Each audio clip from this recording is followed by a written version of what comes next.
Yo, what's happening guys? King GBL here, and welcome back to some Ultra Premiere. Today I'm going to be showcasing a very strong team, featuring Shadow Gliscor, which I just built today, Poliwrath, and Tentacruel with Sludge Wave. I really enjoyed using this team. I really enjoyed Gliscor, especially Shadow. It just hits really hard. You've got a lot of coverage, of course, with Earthquake, and in this meta we do have a decent amount of Annihilates and Poliwrath, which of course Aerialist is very good for. On the Tentacruel we're running Scald and Sludge Wave. I do highly recommend Sludge Wave. Allows you to basically, not quite, but almost one-shot a Feraligatr, which is amazing. You can look to pretty much one-shot the grass types. And honestly guys, if you're using Tenta, get Sludge Wave on. Blizzard is kind of cool, but I think Sludge Wave is just much more beneficial. I do highly recommend that. As you can see in this matchup here, I do bank a Scald. This is a very, very tough match for me to win. A Alolan Sandslash lead is probably the biggest core breaker for this team, because Gliscor cannot really answer it. The opponent here ends up CMP tying, which is perfect. We do get off this move. And the good thing is, we still have our Poliwrath alive, so we get rid of that thing. The opponent will most likely come into Sandslash again. They throw immediately. Because the Sandslash stayed in for so long, we've been able to turn things around, and we're basically able to have a chance in this matchup. Because all we do now is come in with Poly, start punching it. The opponent comes into an Annihilate, and what I end up doing here is going for a Scald on the first one, and we're going to actually go for a Snipe here. I don't get the debuff, I go for the Snipe, basically hoping for heavy damage or the debuff. I think the opponent just decides, yeah, maybe this is kind of over. At this range, they get the debuff. I can just shield up Shadow Ball. Doesn't really matter here. The opponent will only get to a drill run on the Sandslash, and at that point, guys, we do actually win the match. As soon as I seen the Alolan Sandslash, I thought it was an insta-loss, so definitely very happy to win that one. Anyway, guys, welcome back to the channel. Hope you're all having a fantastic day.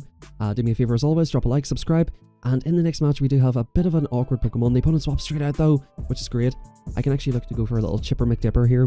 We're going to go for a Chipper McDipper on the Aerialist, and the opponent actually lets it go through. This is great for me because I can just basically farm it the whole way down with Tenta, and like Ampharos is so glassy.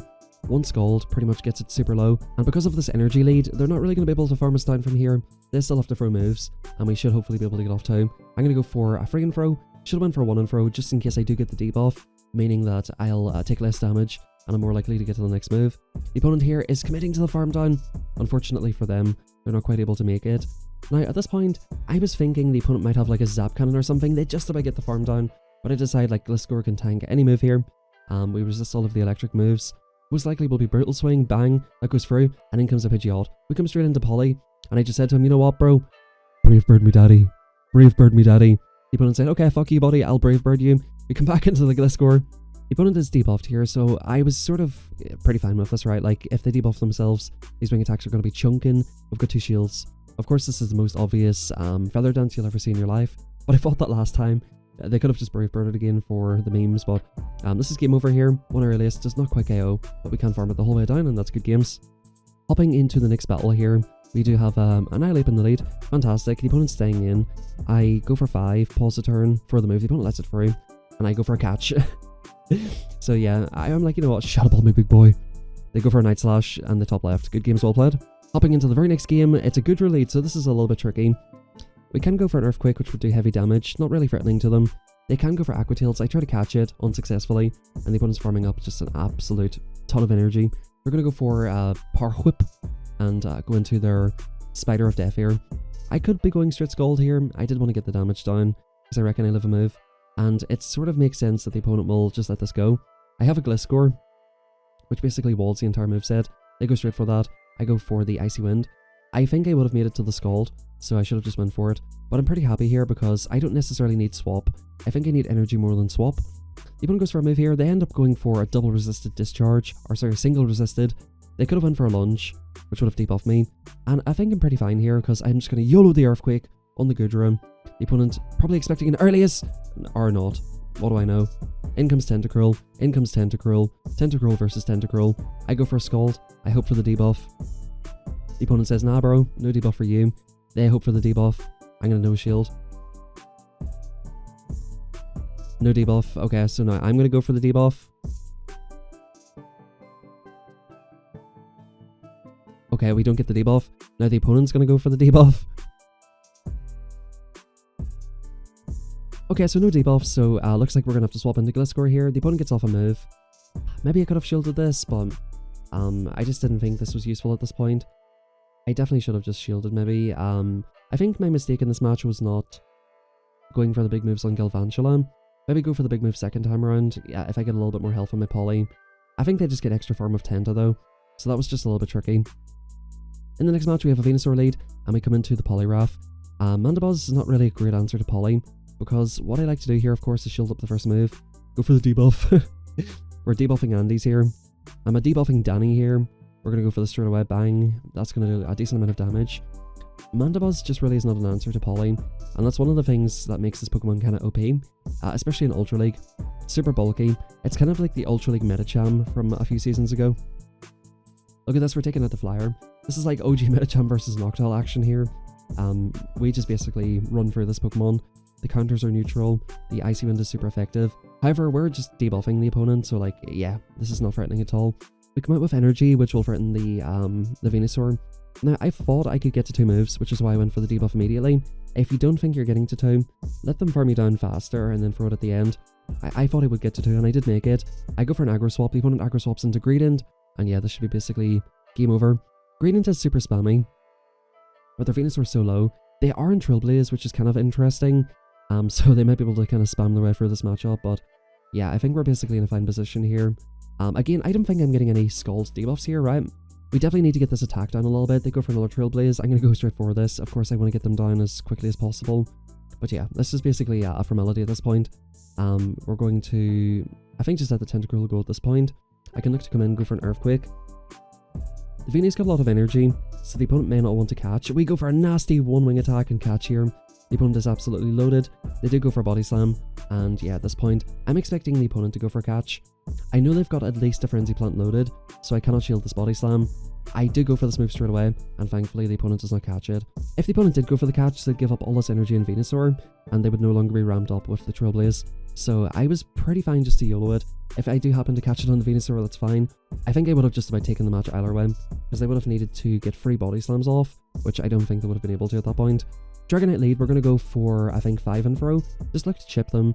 Dragonites often do like to shield. I was fishing for a shield. This is a weak move. The opponent lets it go, and I do go for a catch in Tenta. The opponent comes into an Ampharos, and because we have a slight energy lead, they actually don't throw immediately as well, which is great.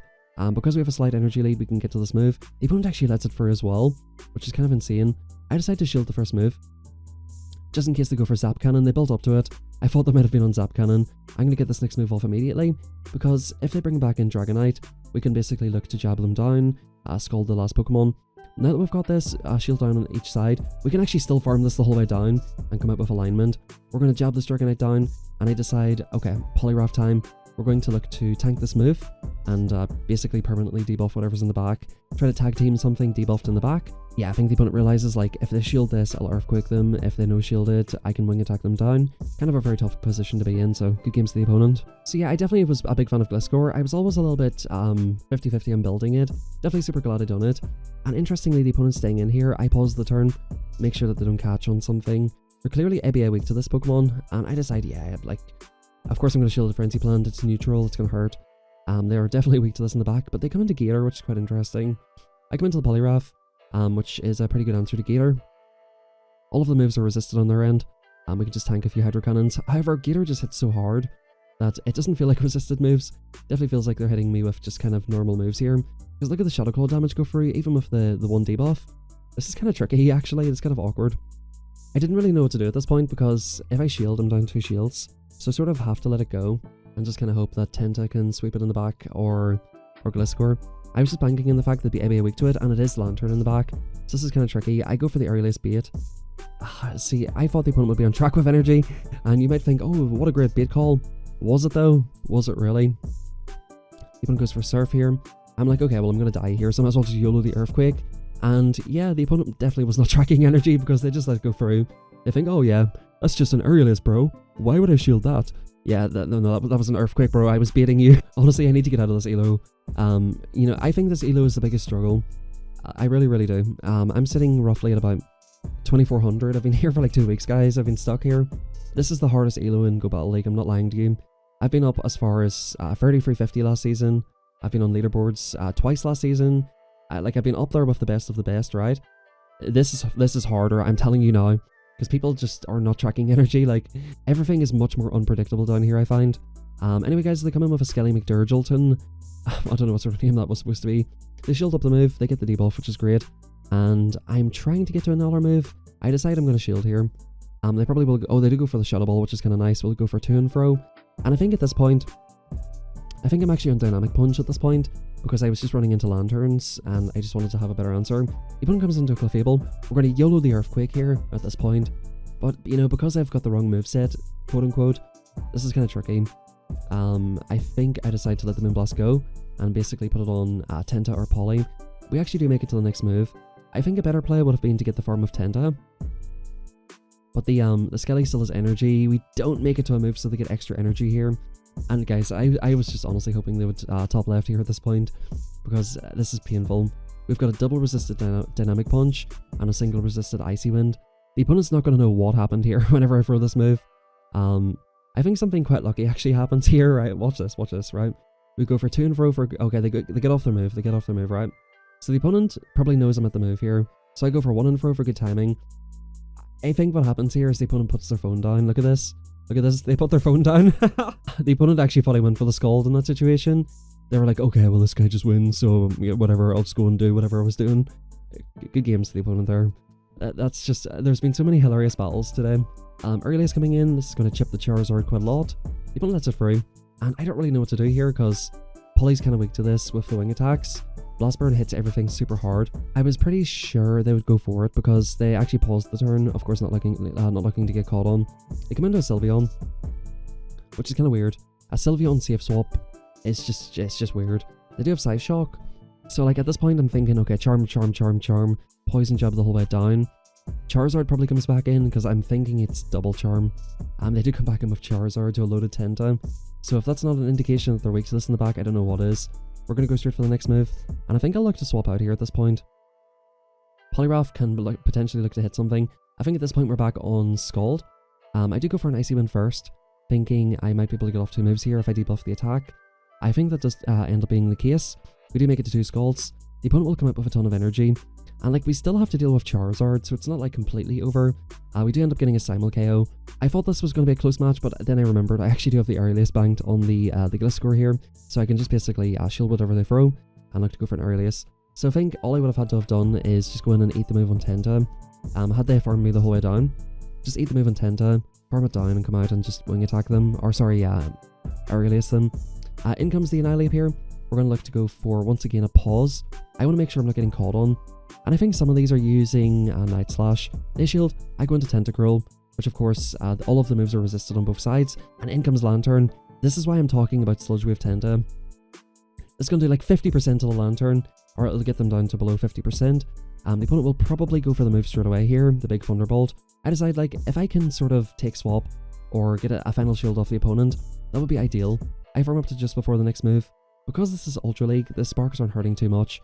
If they come back into Annihilate, they're going to be forced to show me Night Slash if they have it, or go for Shadow Ball, right? So this is a pretty good position. They go for Night Slash, I can live it, get off the Scald in the last second, and it's basically, yeah, once again, Poliwrath and Gliscor against the backline. We're going to come straight in. The opponent does go straight for a move here. I am going to shield it because it could just be the Shadow Ball. It is Tentacruel, and I think at this point, I just YOLO the Earthquake. I probably could go for a bait.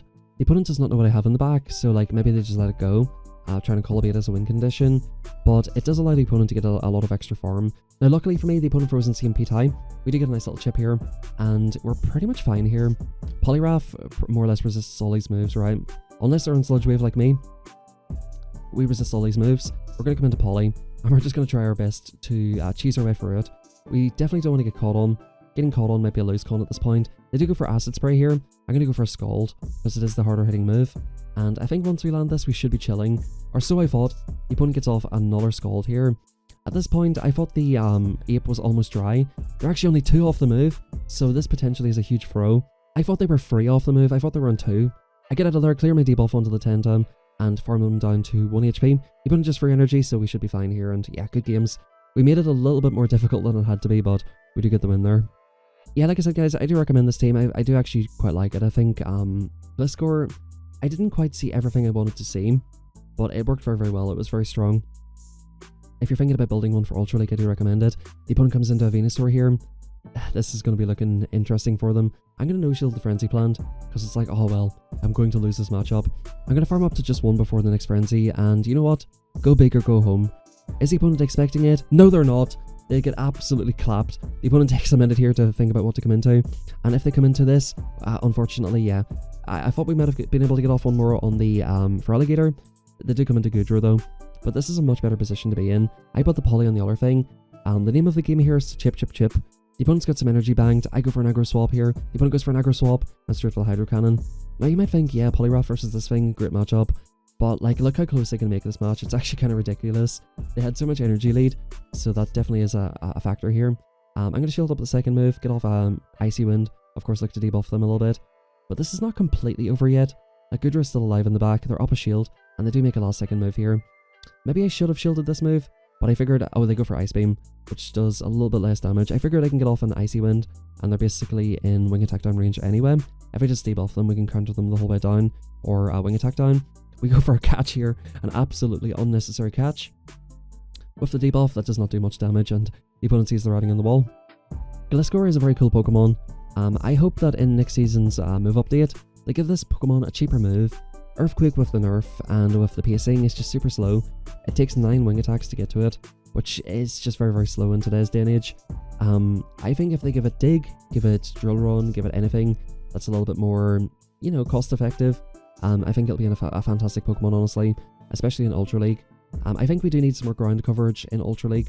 I think Electric and Ground are the most disrespected types in this league, so having a little bit more ground coverage on different Pokemon, I think would definitely benefit the meta a little bit. But to finish out here, guys, we have an Annihilate. Tentacruel can put in a lot of work here. The opponent goes for the big Shadow Ball. I'm pretty happy with this because they're in almost Wing Attack down range. The opponent will get off a Dying Night Slash. They have shown me Night Slash. It's very unlikely they're an Ice Punch, of course. The opponent will come back in with Feraligatr, and I decide, okay, it's time to YOLO this move. People love baiting Feraligatrs. Boom! That goes through. Doesn't quite one-shot. In comes Gliscor in the back. And Poly pretty comfortably wins this in the ones. We can, after debuffing them here, tank 2 Aureliuses. The opponent cannot really afford to tank one of these, because if they do, they'll basically be encountered downrange. This thing's not like a Gligar in the Great League. Gligar in the Great League is very bulky. Gliscor, not so much. As you can see, yeah, we can just about tank 2 of those. But we do get off the second one. That should be basically game over. We can counter this thing pretty much the whole way down. They can, I think, just take us out with this, but that's perfectly fine. All of their Pokemon are super, super low. So good games well played. Hope you guys enjoyed the video. If you did, drop a like, subscribe to the channel if you haven't yet done so. And thank you very much, everybody, for all the support on the videos and the streams. Hope you all enjoyed. Have a fantastic rest of your day.